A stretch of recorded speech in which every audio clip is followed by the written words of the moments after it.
സമാധാനത്തിൻ ദൂതുമായി ഒലിവിലമീടിയ ഇവിടെ തിരുവചനധ്യാനങ്ങളാൽ നിറയുന്നു ഈ അന്തരീക്ഷം. സ്നേഹത്തിൻ സാന്ത്വനമേകാൻ, ദൈവകൃപയിൽ വളരാൻ സ്വാഗതമോതുന്നു ഞങ്ങൾ ഒലിവില മീഡിയയിലേക്ക്. ക്രിസ്തു യേശുവിൻ്റെ നിസ്തുല്യ നാമത്തിൽ ഏവർക്കും സ്നേഹവന്ദനം. വിവാഹം പരസ്പര സ്നേഹത്തിൻ്റെയും വിശ്വാസത്തിൻ്റെയും സമർപ്പണത്തിൻ്റെയും ഒക്കെ അടയാളമാണ് എന്ന് നമുക്കറിയാം. ക്രിസ്തുവും സഭയുമായുള്ള ബന്ധത്തെ മണവാളനും മണവാട്ടിയും തമ്മിലുള്ള ബന്ധമായി വേദപുസ്തകം ചിത്രീകരിക്കുന്നുണ്ട്. ഇന്നത്തെ ധ്യാന ചിന്തയും ക്രിസ്തുവിൻ്റെ മണവാട്ടി സഭ എന്നുള്ളതാണ്. ഇതിനെ അടിസ്ഥാനമായി തിരഞ്ഞെടുത്തിരിക്കുന്ന വേദഭാഗം വിശുദ്ധ യോഹന്നാൻ എഴുതിയ സുവിശേഷം 3-ാം അധ്യായം 26 മുതൽ 30 വരെയുള്ള തിരുവചനങ്ങളാണ്. യേശു സ്നാനം കഴിപ്പിക്കുന്നതിനെ കുറിച്ചുള്ള തൻ്റെ ചില ശിഷ്യന്മാരുടെ സംശയത്തിന് യോഹന്നാൻ സ്നാപകൻ നൽകുന്ന മറുപടിയാണ് ഈ വേദഭാഗത്ത് നാം വായിക്കുന്നത്. ക്രിസ്തുവിനുള്ളത് സ്വർഗത്തിൽ നിന്നും കൊടുത്ത അധികാരമാണെന്നും താൻ ക്രിസ്തുവിന് വേണ്ടി വഴിയൊരുക്കുവാൻ വന്നവനാണെന്നും ഒരിക്കൽ കൂടി സാക്ഷിക്കുകയാണ് സ്നാപകൻ. തുടർന്ന് ക്രിസ്തുവിനെയും തൻ്റെ വിശ്വാസ സമൂഹത്തെയും മണവാളനും മണവാട്ടിയുമായി അതിമനോഹരമായി ചിത്രീകരിച്ചിരിക്കുന്നു. മണവാളനോട് ചേർത്ത് മണവാട്ടിയെക്കുറിച്ച് പരാമർശിക്കുന്ന ഏക സുവിശേഷ ഭാഗമാണിത്. ക്രിസ്തുവിന് മുൻപേ മരുഭൂമിയിൽ വിളിച്ചു പറയുന്ന ശബ്ദമായി മാറിയിരുന്നുവെങ്കിലും മണവാളന്റെ സുഹൃത്ത് എന്ന നിലയിലാണ് യോഹന്നാൻ തന്നെ തന്നെ വിശേഷിപ്പിച്ചിരിക്കുന്നത്. തൻ്റെ പ്രഥമ സ്ഥാനം ഉറപ്പിക്കുന്നതിലല്ല, മണവാളനായ യേശുക്രിസ്തുവിന്റെ സാന്നിധ്യത്തിൽ ആ ഉയർച്ചയിൽ താൻ സന്തോഷിക്കുന്നു എന്നാണ് യോഹന്നാൻ സ്നാപകൻ വ്യക്തമാക്കുന്നത്. മാത്രമല്ല, അവൻ വളരേണം, ഞാനോ കുറയണം എന്നത്രേ അവൻ ആഗ്രഹിക്കുന്നത്. തൻ്റെ ദൗത്യം തിരിച്ചറിഞ്ഞ് എളിമയോടെ തൻ്റെ വേലയെ തികച്ചവൻ.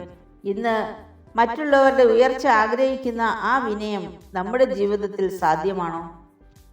പഴയ നിയമത്തിലും ദൈവം തൻ്റെ സ്നേഹം മണവാളന്റെ സ്നേഹമായി അവതരിപ്പിക്കുന്നുണ്ട്. ഹോശിയ പ്രവചനം 2-ാം അധ്യായം 16 മുതലുള്ള വാക്യങ്ങൾ നാം പഠിക്കുമ്പോൾ, അന്നാളിൽ നീ എന്നെ ഉടയവനെ എന്നല്ല ഭർത്താവേ എന്ന് വിളിക്കുമെന്നത്രേ യഹോവ അരുളി ചെയ്യുന്നത്. മാത്രമല്ല, ഞാൻ നിന്നെ സദാകാലത്തേക്കും എനിക്ക് വിവാഹത്തിന് നിശ്ചയിക്കും. അതെ, നീതിയോടും ന്യായത്തോടും ദയയോടും കരുണയോടും കൂടെ നിന്നെ എനിക്ക് വിവാഹത്തിന് നിശ്ചയിക്കും. ഞാൻ വിശ്വസ്തയോടെ നിന്നെ എനിക്ക് വിവാഹത്തിന് നിശ്ചയിക്കും. നീ യഹോവയെ അറിയുകയും ചെയ്യും എന്നും രേഖപ്പെടുത്തിയിരിക്കുന്നു. തന്നിൽ നിന്നും അകന്നുപോയ ജനത്തെ തിരികെ ചേർത്ത് നിർത്തുന്ന ദൈവത്തിന്റെ സ്ഥിരമായ സ്നേഹത്തെ വ്യക്തമാക്കുന്നുണ്ട് ഇവിടെ. പുതിയ നിയമത്തിൽ ആ സ്നേഹത്തിന്റെ പൂർണ്ണ രൂപം ക്രിസ്തുവിലൂടെ നമുക്ക് കാണുവാൻ കഴിയും. എഫേസ്യ ലേഖനം 5-ാം അധ്യായം 25 മുതൽ 32 വരെയുള്ള വേദഭാഗത്ത് ക്രിസ്തു സഭയെ സ്നേഹിച്ച് അവൾക്കായി തന്റെ ജീവൻ തന്നുവെന്ന് പൗലോസ് അപ്പോസ്തലൻ പറയുന്നു. സഭ എന്നത് വെറും ഒരു സംഘടനയല്ല, യേശുക്രിസ്തുവിനോടുള്ള സ്നേഹബന്ധത്തിൽ ജീവിക്കുന്ന വിശ്വാസികളുടെ ഒരു സമൂഹമാണ്. ക്രിസ്തുവിന്റെ മണവാട്ടിയായ സഭയിലെ അംഗങ്ങളായി നമുക്ക് ഒരു വലിയ ഉത്തരവാദിത്വമുണ്ട് എന്നത് മറന്നു പോകരുത്. ക്രിസ്തുവിനെ മണവാളനായി നാം അംഗീകരിക്കുമ്പോൾ മണവാട്ടി എന്ന നിലയിൽ മണവാളനോടുള്ള സ്നേഹവും വിശ്വസ്തതയും പ്രതിബദ്ധതയും ഭക്തിയും ഒക്കെ പ്രകടിപ്പിക്കുവാൻ നാം പ്രതിജ്ഞാബദ്ധരാണ് എന്നോർക്കുക. പാപത്തിൽ നിന്നകന്ന് ദൈവഹിതപ്രകാരം വിശുദ്ധിയിലും നിർമ്മലതയിലും നാം ജീവിതം നയിക്കണം. നമ്മുടെ പ്രവൃത്തികളും വാക്കുകളുമെല്ലാം ക്രിസ്തുവിന് മഹത്വം കൊടുക്കുന്നതാകണം. ഒരു ഭർത്താവ് തൻ്റെ ഭാര്യയെ സ്നേഹിക്കുന്നതിലുപരിയായി സ്നേഹിച്ച് സഭയെ വിശുദ്ധിയും മഹത്വമുള്ളതുമായ മണവാട്ടിയായി തൻ്റെ മുമ്പിൽ നിർത്തുവാനാണ് കർത്താവ് ആഗ്രഹിക്കുന്നത്. പ്രാർത്ഥനയിലൂടെയും ആരാധനയിലൂടെയും വചനധ്യാനത്തിലൂടെയും മാത്രമേ ഈ ബന്ധം വളർത്താനും നിലനിർത്തുവാനും സാധ്യമാകുകയുള്ളൂ. ഭൂമിയിൽ അവൻ്റെ രാജ്യത്തിൻ്റെ വളർച്ചയ്ക്കും മഹത്വത്തിനുമായി പ്രവർത്തിക്കുക എന്നത് നമ്മുടെ ഓരോരുത്തരുടെയും ഉത്തരവാദിത്തമാണ്. തൻ്റെ വിലയേറിയ രക്തം നൽകി വാങ്ങിയ മണവാട്ടിയായ നാം അതിൻ്റെ മൂല്യവും ഉടമ്പടി ബന്ധവുമെല്ലാം കാത്തു സൂക്ഷിക്കുവാൻ ബാധ്യതപ്പെട്ടവരാണ്.